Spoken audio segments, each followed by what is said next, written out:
All right, everybody, can you believe it? It is another episode of FranchisOR Bust, and I am here, Trevor, your host, along with always my co-host, Katie.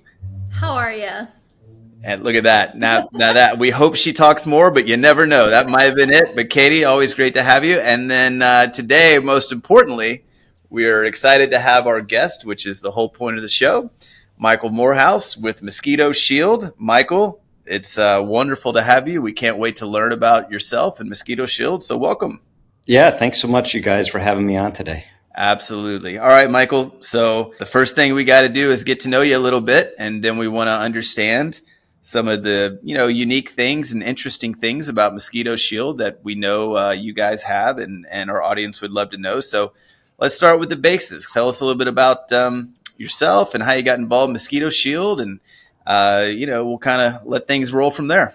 Yeah, I love it. And so March 1st of this year marked 17 years for me with Mosquito Shield, which is mind-blowing for a couple of reasons. One, not typical in this day and age anymore, where you have that sort of like 10-year longevity with any particular company. But I think the thing that really made me kind of take a step back and just reflect on those 17 years is how excited I am going into this year as I've ever been going into any one of the other ones. So I think that speaks to the amazing owners that we have in our brand and the amazing brand that this is in general. But yeah, so 17 years.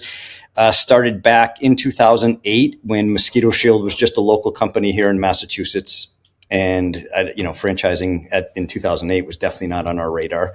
The founder of Mosquito Shield was a franchisee in a lawn care system. And back in 08, 09, economy was crashing. And we just saw a really unique trend where Mosquito Shield continued to grow and lawn care really stalled. People were struggling at that time. And we saw this as it proved out to be a very recession resistant business. We'd seen it a little bit in after 9/11 when people had stopped traveling for a while, but they were needing to enjoy their backyards. And we saw a little, growth boom then. And then in 08, 09, we skyrocketed.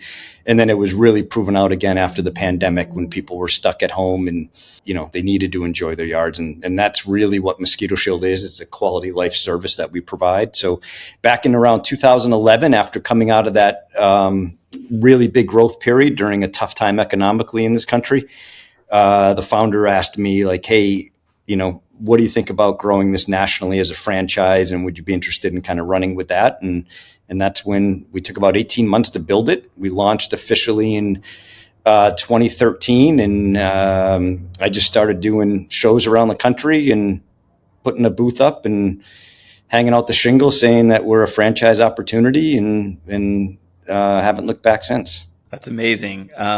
It's really interesting always to hear how that organic growth starts, because most people, when they look at a franchise brand, they think, well, that's just a big, maybe it's just like a big private equity thing, or it's like this was just conjured up, somewhere. And they forget that more often than not, this was a local concept, started by someone, founded, and then really grown and developed by passionate people like yourselves who put in the hard work to build it over the years. Talk a little bit about some of those initial learnings and challenges when building a franchise brand, and how, how that influenced how you grew the culture over the years into what it is now. Because that, in any business, even if you just start one from scratch as an entrepreneur, which essentially is what you guys did, you got to have a couple of those kind of key milestones where you say, okay, maybe I didn't know this, maybe there's a little struggle, but now that I know it, this is a linchpin for what is causing us to succeed. What are some of those linchpins that you've seen over the years? Yeah, I mean, I think there's a few things within that I'd love to kind of unpack. One is when I, to this day, when we bring new owners in, I kick off that training and, I share with them that the most important thing about our history is that we have one.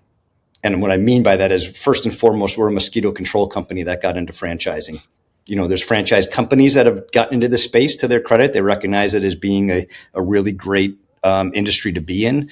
But, we have 23 years of experience that nobody else has. So I really make sure that our owners embrace that, right? That they are going into a new market. In most instances, they're and they need to wear that they're, locally owned and operated. They need to wear that on their sleeve, but don't ever forget that you've got 23 years of experience behind you. And when I go back to the first show we ever did, it was in Chantilly, Virginia. It was called the Washington, D.C., Virginia Franchise Expo. It was April of 2013, and it was a weekend franchise show. And I quickly learned at the booth with people coming up and asking how many locations you have, and the answer was 0. Like, I quickly learned that didn't go over well. So I, within hours, had to pivot to, saying several under development and just trying to get that first sale. And what we knew back then was we were one and the only at the time, but certainly the best at providing that quality of life service that I mentioned a minute ago. Like, we are the best at mosquito control.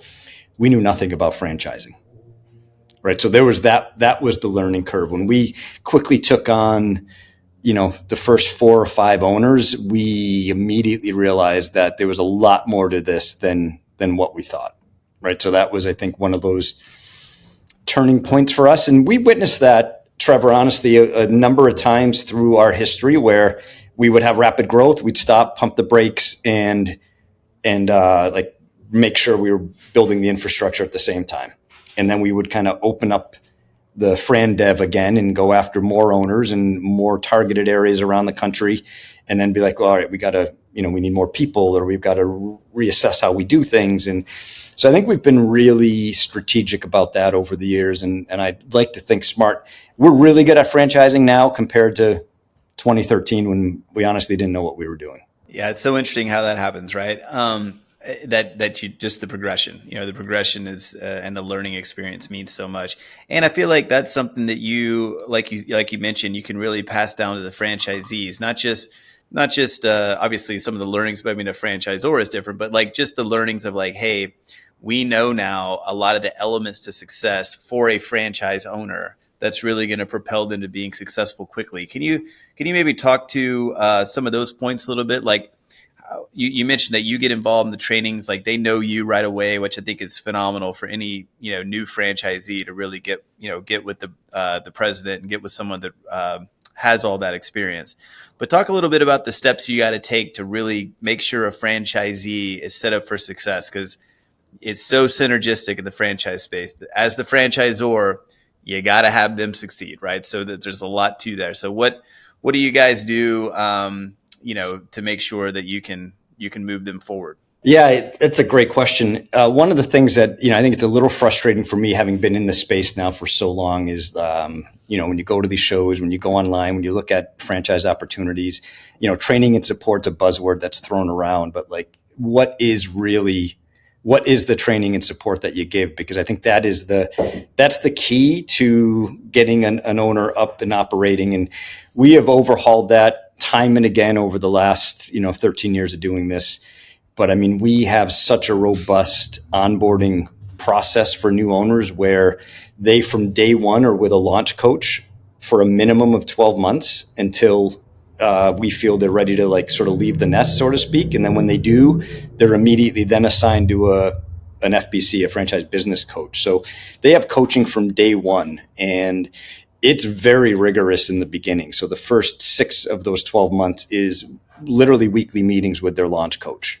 And it's the level of accountability. What I work with my team, so I have, I've got a VP of ops underneath the VP of ops. He has 4 FBCs. So he's got a launch coach and then 3 full-time FBCs underneath him, just within the ops team. And that's purely for day-to-day support of our owners on everything imaginable, right? But their marching orders are value and accountability. And what I mean by that is they have to make sure everything we do as a company is driving value to our owners. And then can we hold ourselves and them accountable to follow it, right? And if some of those boxes don't get checked, it's got to move to the side, right? Everything we do has to drive value to the owner, and then we have to be able to measure that. Can we hold them and ourselves accountable to see through in the successes of it? So that's sort of the guiding principles of how we bring on an owner and get them up to speed as fast as possible. I love that you said the 12-month window too, right? Because a lot of times in franchising, it's almost like they look at the kind of the grand opening period, if you will, or like, we're getting started. And that seems to be like almost a 3-month window or even a 6-month window. Sometimes they say we're new or grand opening or we're just coming on board. And from what I've seen and in a lot of different brands, the ones that are most successful really do look at it more of like it's a full year. I mean, it's that full year of your first year. We gotta really learn together. Yeah, you were right on the 90 days. It's like 90 days and you're on your own. And I'll tell you, like, we were guilty of it in the early years because we didn't also know any better. It wasn't like self-centered or motivated by us to like, we don't want to deal with you anymore after 90 days. But it was like, oh, we've told them everything. We've showed them everything. Now they got to go and do it. And we just realized that they needed much, much more than that. And again, I said 12, sometimes it's 18 months. We have some that we keep in the nest even a little bit longer. And then they graduate out and move into a full-time FBC role. Yeah, for sure. I think that's great. Talk a little bit. So there's a couple different dynamics inside of the world of franchising. Sometimes you can just be a part of like a brand new emerging brand. You're, the early adopters, that kind of thing. And you kind of grow, you grow with the franchisor. You come in at a different point, maybe a little more established, et cetera. And then sometimes you come into a group that's kind of a part of a larger group, like you guys being a part of 5-Star Franchising. And other groups that are out there very similar, to that model and that concept. Talk a little bit about some of the pros, some of the advantages maybe of being a part of a brand that also exists with a little more infrastructure and a little more support from having a bigger group around it. Yeah, I lived it firsthand because in 2022, we were acquired by 5-Star Franchising, which was just an absolute blessing for us as a brand. We had grown tremendously leading up to that point. And it was an opportunity for us to, they literally asked me, like, give us your wish list of everything you'd want that you don't have right now. Not that they were able to deliver on all of it immediately, but I mean, literally within weeks and months, they were delivering on the things that I had asked for that I felt were like pain points or, limiters for us to really get to the next level. And just having that level of support and capital and interest, and they're powerhouses in franchising. They get home services specifically. So, I mean, it's a resource that is just invaluable to me. Like, I can reach out to them at any time and they've been there, done that, and they can guide me. And, my guardrails are a lot better because I get to the answer or solutions that I need quicker. And then you got the shared services model between, being under a platform brand where you can leverage, we have an in-house sales center that is totally dedicated to Mosquito Shield, but it's under the umbrella of 5-Star Franchising. And then there's IT and there's accounting and there's legal and there's all these things that I don't need to build or fund or, we all contribute into it, but it's just, they're all best in class and they're all available to me at any time. But it's not something that a single franchisor can put in place in the beginning.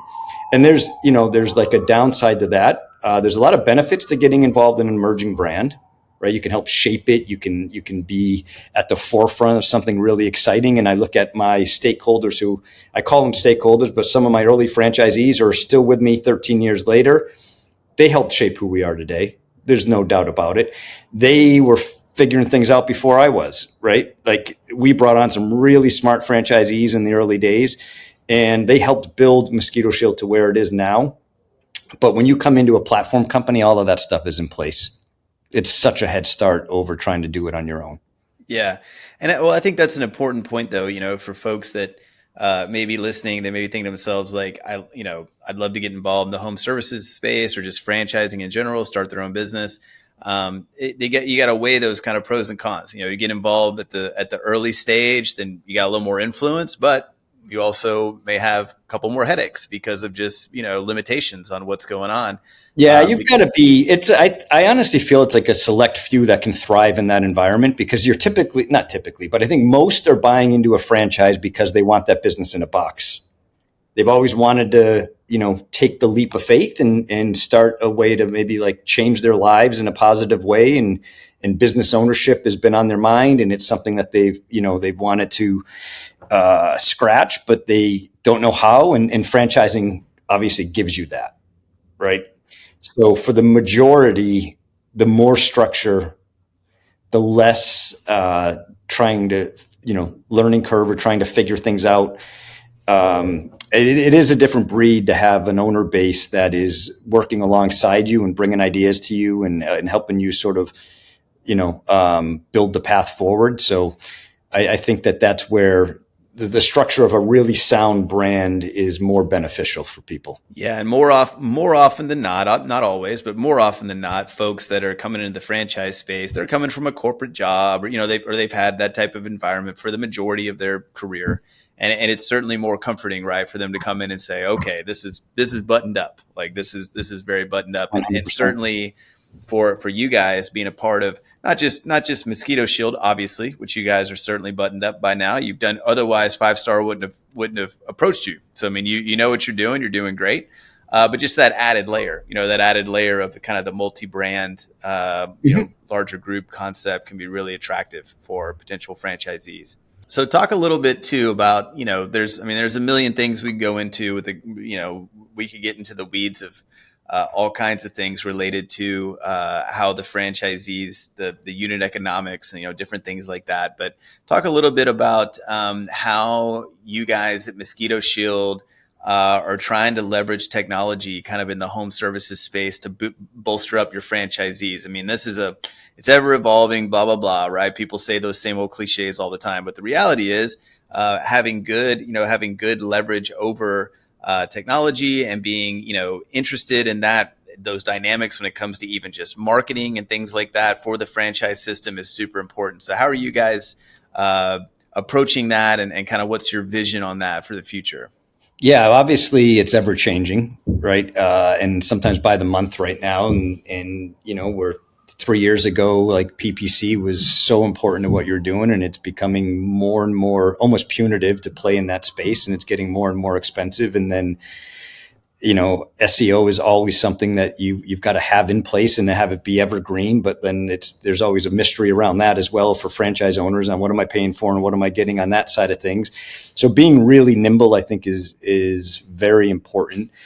AI is coming into play more and more, and we're leveraging it is I think as much as we're able to, just from a knowledge base, and I think really understanding it. But from we've done really well using AI for lead nurturing, follow up, add-on or upsell campaigns, like just stuff that it's just really easy to put in, and it's set it and forget it, and it's just working in the background for owners, and they don't have to worry about it.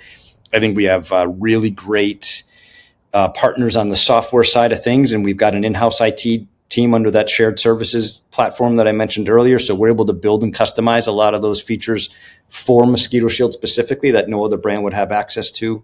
Even when you get down to the way they run their business day to day, and the operating platform that they work within is totally customized for Mosquito Shield, right down to the routing for their technicians on where they're going every day and how optimized that can be. And so I think it's something that you have to, it can be intimidating for sure, but it's something you've got to stay at the forefront of. So you've got your service dialed in.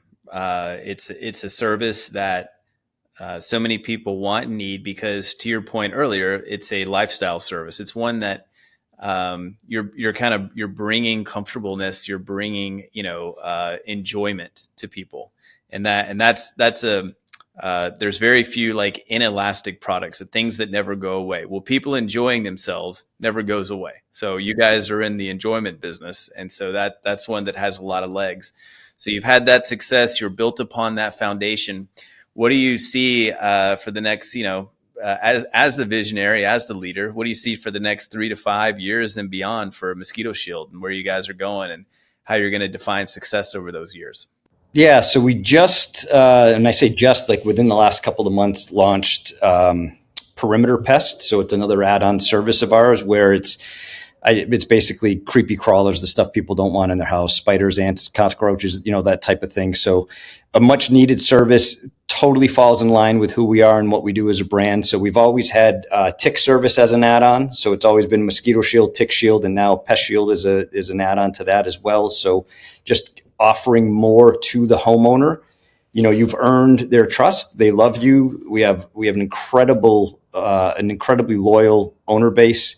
We have NPSs year after year that are in the 90s, like unbelievably high NPS scores. 85% of our customers come back every year. So as a business owner owning Mosquito Shield, you're building an annuity. Every 10 customers that you bring on this year, 8.5 of them are going to be there next year.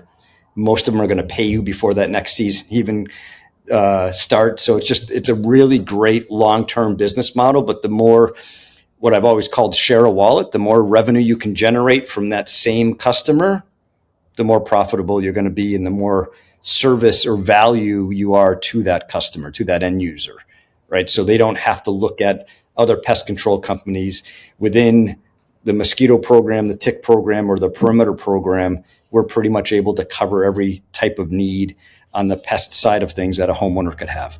And then the other thing that we've done now, going back to 2016, and we're really launching it this coming fall at a much more robust level, is Decorate with Lights, which is a holiday lighting service. So again, the homeowners that want to enjoy their beautiful backyard on a nice summer night also want to have the best looking home during the holidays. Our clientele certainly doesn't want to get on a ladder to be doing it themselves. We've got about 20 to 25 owners that are already doing holiday lighting and have for years. And it is an incredible add-on service for us, especially when you look at some of our seasonal markets where they're only spraying for mosquitoes for 6 months. And then, so how do you hire people when you only need them for 6 months? Having Decorate with Lights allows them to hire people essentially year round, right? They stop spraying mid to late October. And then, by the time they get the trucks winterized and everything buttoned up and packed away for the mosquito business, they go right to hanging lights on homes and decorating them. So that's another great way to, build a longer, more year-round business, and again, share a wallet, generate even more revenue. The franchisees and really anyone who buys a business, at some point you got to have some form of an exit, whether that be you pass it along to your family or you sell or something, right? Or maybe the franchise buys you back or whatever. Nothing lasts forever, so you got to have that mentality. And as Katie always says, reoccurring revenue is always more important than just stagnant revenue. So you guys have a great model in the sense that not only are you trying to make it more cyclical and adding services, but to your point, 80% coming back. I mean, that means you truly have a model then built in for these franchisees. That's something that they could really have a lot of value in and potentially take to market if they so chose to do that. Yeah, so home services has exploded, especially coming out of the pandemic. Everyone was at home and looking at all the things they wanted to do with their property. And I encourage anyone to get into home services as a business, because I think it's always homeowners are doing less and less to their, by themselves. The DIY market's drying up from that kind of stuff. Few people are painting their own homes, putting roofs on their house. So the difference with us, those are great services, but they're one and done. So fencing, gutters, roofing, good margins, great service to be in, high demand. But unless you screw up, you're not going back to that house, right? And you're hoping that the neighbor or the guy or gal across the street needs that same service. Otherwise, you're spending a ton on marketing and you're really having to drive leads to close those bigger ticket items. With us, it's anywhere from a $600 to $800 service, give or take, and they come back every year. And we have a lifetime value. They stay with us for a minimum of 5 years. So not only are 85 or 90% coming back, but they're staying with you. So that's all, very measurable, and you can bank on it. Absolutely. Well, Michael, it's been fantastic getting to know Mosquito Shield, getting to know you. You've built a phenomenal brand. I love the idea, too, that not just home services in the sense that you're, fixing something and things like that, but truly, as you said, you're helping people enjoy their lives and enjoy, their family time and things like that out in their backyard or front yard or looking at their lights and all those good stuff. So we really appreciate you. Is there anything you'd like to leave us with before we take off? Well, just if anyone on your side of things is listening to this and they're thinking about business ownership, I think it's an amazing thing to be considering, whether it's Mosquito Shield or any other franchise concept. I think, taking that leap of faith and following a proven system is a great way to go. And I just really encourage, people to pursue that path. Well, listen, guys, from your house to Michael Moorhouse, it's Mosquito Shield. And we've loved getting to know you, and we've really enjoyed hearing about your story and the success that you've had, and all the folks that are listening to this that know franchising and know the space and can hear your story and your success are really happy for you, and we are too. So thank you so much for being with us. We really appreciate it. Yeah, awesome, guys. Appreciate you. All right, man. And for Katie and I, we're looking forward to letting everyone in on more knowledge and more understanding of the franchise world on the next FranchisOR Bust. Until next time.